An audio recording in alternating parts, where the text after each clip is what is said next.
Assalamualaikum warahmatullahi wabarakatuh. Perkenalkan, nama saya Nur Hasanah, NIM 1120088 dari kelas HKIC. Di sini saya akan memaparkan materi tentang siasa dusturiyah, siasa dauliyah, dan siasa amaliyah. Untuk memenuhi tugas UAS mata kuliah fikih siasah. Langsung saja yang pertama, yaitu tentang siasa dusturiyah. Adalah bagian fikih siasah yang membahas masalah perundang-undangan. Lalu apa saja ruang lingkup dalam siasa dusturiyah ini? Yang pertama ada imamah serta hak dan kewajibannya, yang kedua rakyat serta hak dan kewajibannya, yang ketiga baiat, yang keempat waliul ahdi, yang kelima perwakilan dan ahlul hali wal akdi, yang keenam wazara. Kemudian konsep-konsep siasa dusturiyah. Yang pertama ada konstitusi. Dalam fikih siasah, konstitusi disebut juga dusturi. Kata ini berasal dari bahasa Persia. Semula artinya adalah seseorang yang memiliki otoritas baik dalam bidang politik maupun agama.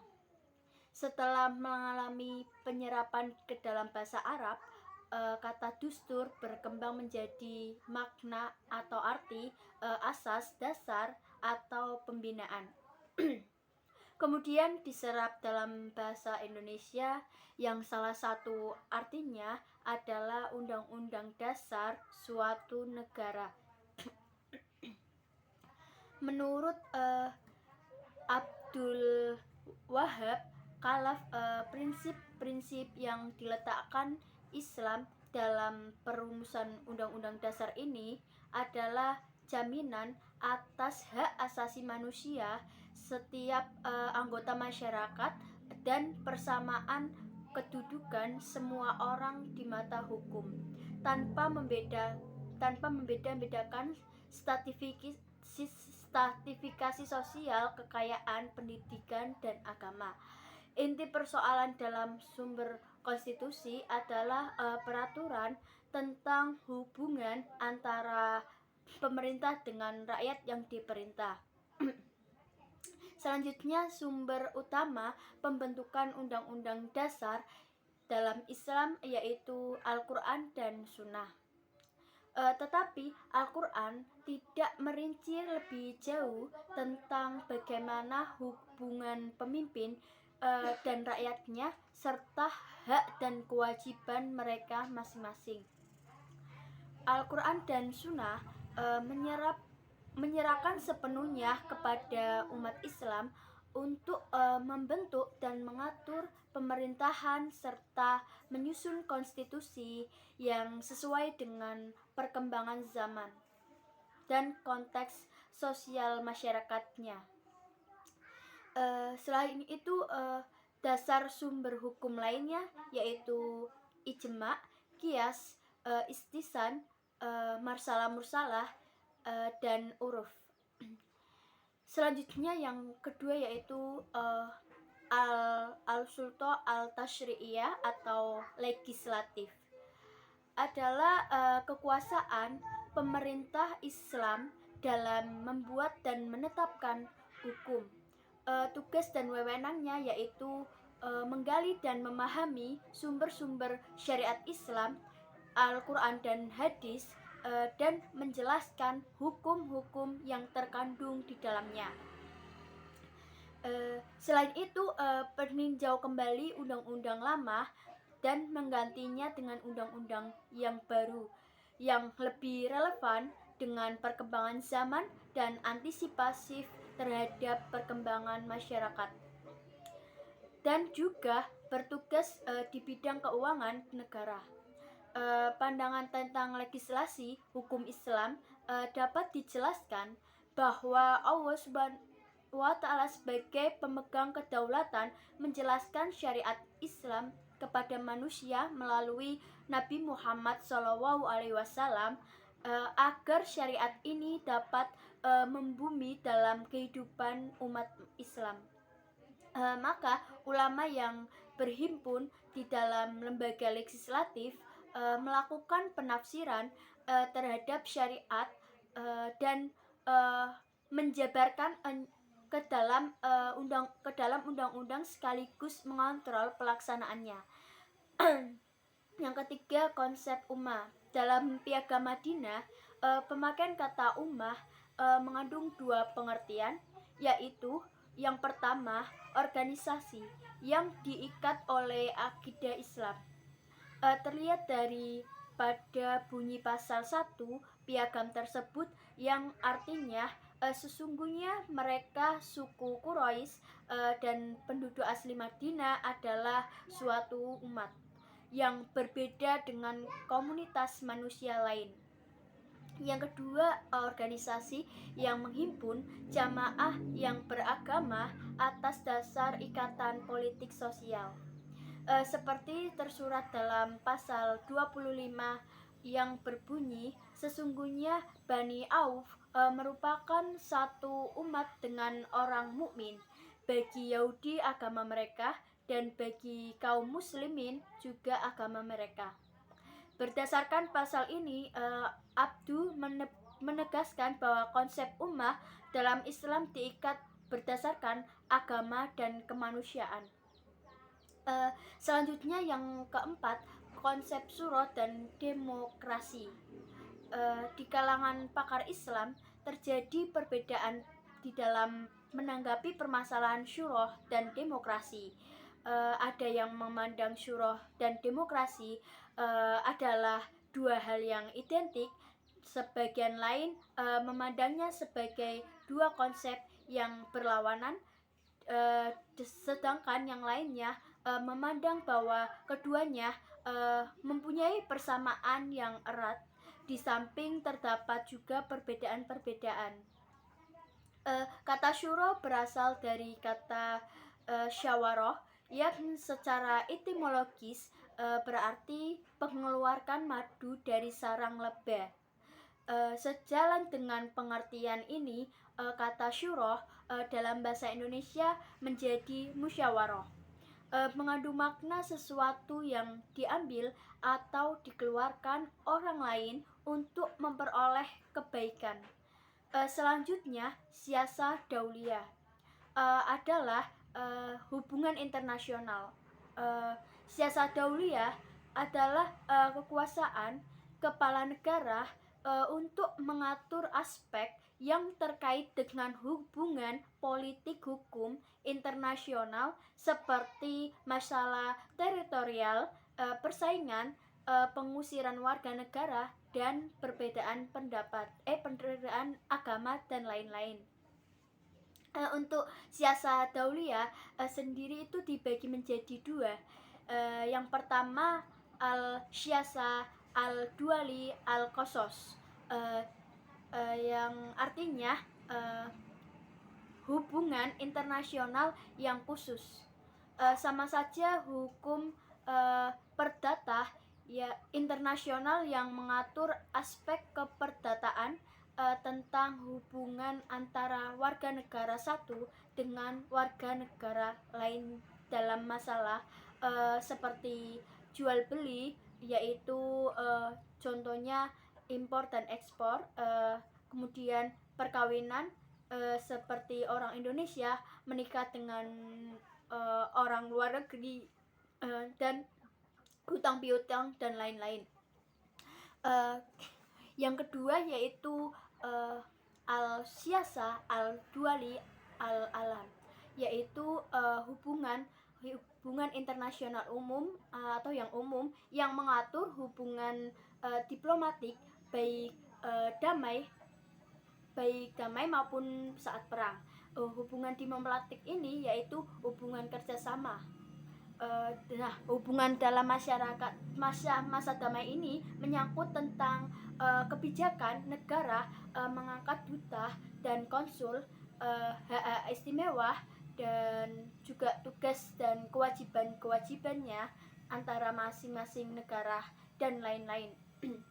Sedangkan dalam masa perang yaitu menyangkut antara lain tentang dasar-dasar diizinkannya perang, pengumuman perang, etika berperang, tawanan perang, dan gencatan senjata.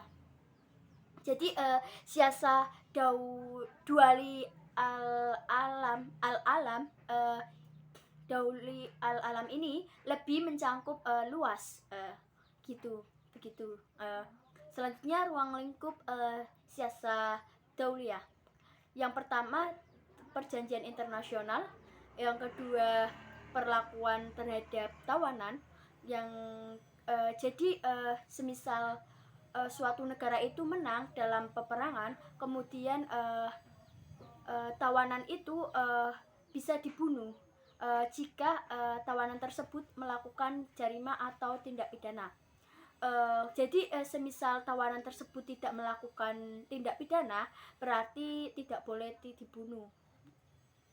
Yang ketiga yaitu kewajiban hak suatu negara terhadap negara lain.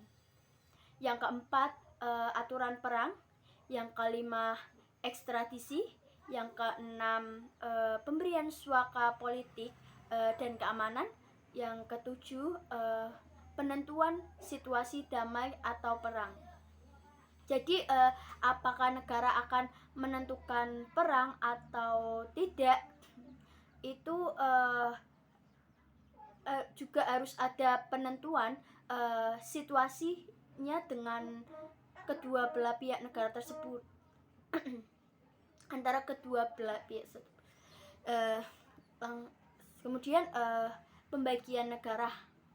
Menurut Jazuli, pembagian dunia pada masa sekarang adalah yang pertama al-alam al-islami atau dunia Islam yang terdiri dari Daulah Islamiyah atau negara Islam, dan Balda Islamiyah atau negara Muslim, negeri Muslim atau negara-negara yang mayoritas penduduknya beragama Islam atau Muslim countries. Jadi jika dilihat dari penjabaran ini, maka Indonesia tergolong dalam Baldah Islamiyah, bukan Daulah Islamiyah, karena Indonesia tidak memakai syariat Islam secara murni sebagai konstitusi negaranya, tetapi unsur-unsur syariat Islam masih masuk melebur ke dalam konstitusi yang ada di Indonesia.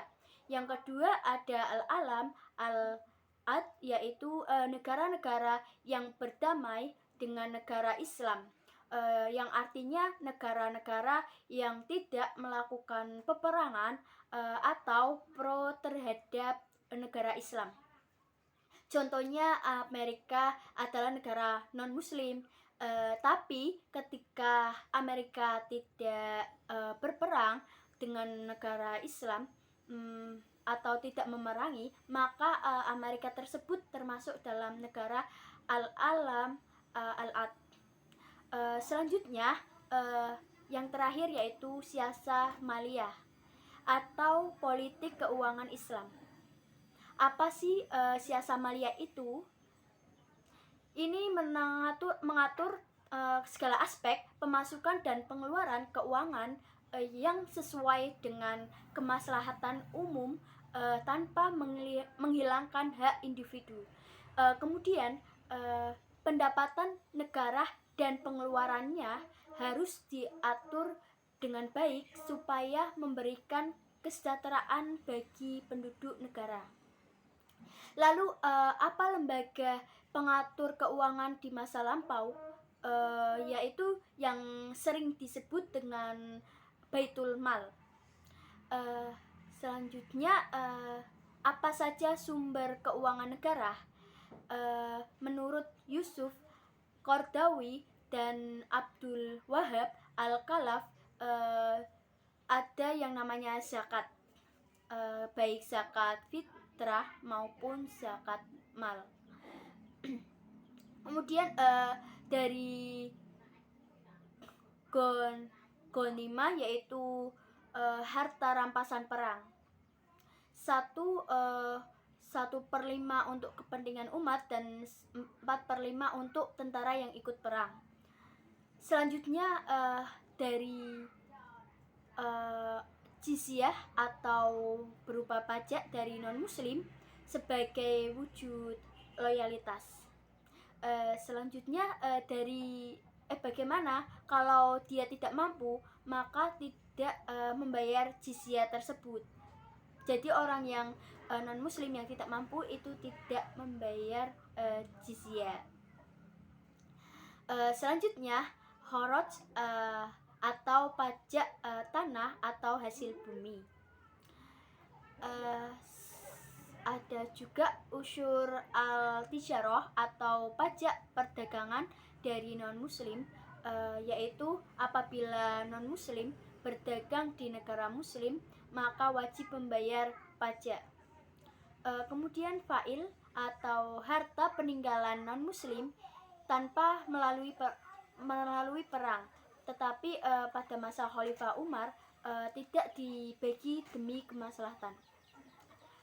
Kemudian harta waris yang tidak memiliki ahli waris, dan ada juga kafarat atau denda, kemudian dam atau sanksi penyembelihan hewan bagi jamaah haji.